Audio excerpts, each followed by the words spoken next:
দেখুন, বিএমএস এর এটা নতুন না। আহ, আহ, কর্মচারী শ্রমিকের স্বার্থে কথা বলা,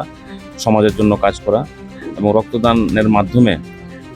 সমাজকে একটা নতুন দিশা দেখানো, এটা আগেও আমরা দেখেছি এবং বর্তমানেও আমরা দেখছি। তো আজকে এখানে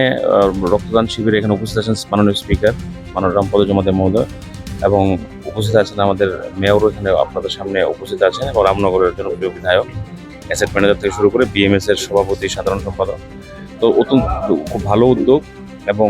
ওনাদের মাধ্যমে সারা রাজ্যের বিএমএস এর কাছে একটা বার্তা দিতে চাই যে আমরা যেন ব্লাড ডোনেশন একটা বড় মাত্রায় করা ভালো। পাশাপাশি আমাদের রিকোয়ারমেন্ট অনুযায়ী সব জায়গাতে বিএমএস এর উদ্যোগে আমরা যেন একটা ক্যালেন্ডার তৈরি করি। যেরকম আগরতলাতে আজকে করা হলো, এবার নেক্সট মাসে উদয়পুরে, তারপরে আমাদের ধর্মনগরে, এরকম করে একটা তারা যেন সারা মাস জুড়ে একটা ক্যালেন্ডার কর্মসূচি পালন করে এই ব্লাড ডোনেশনের। পাশাপাশি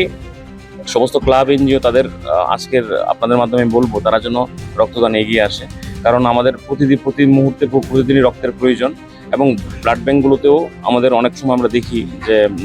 রক্ত স্বল্পতা মাঝে মাঝে দেখা দেয়, কিন্তু আমাদের যোগানো আছে, সবাই দিচ্ছে, মহিলারাও একটা বর্তমানে নতুন সরকার আসার পর এই ব্লাড ডোনেশন ক্যাম্পটা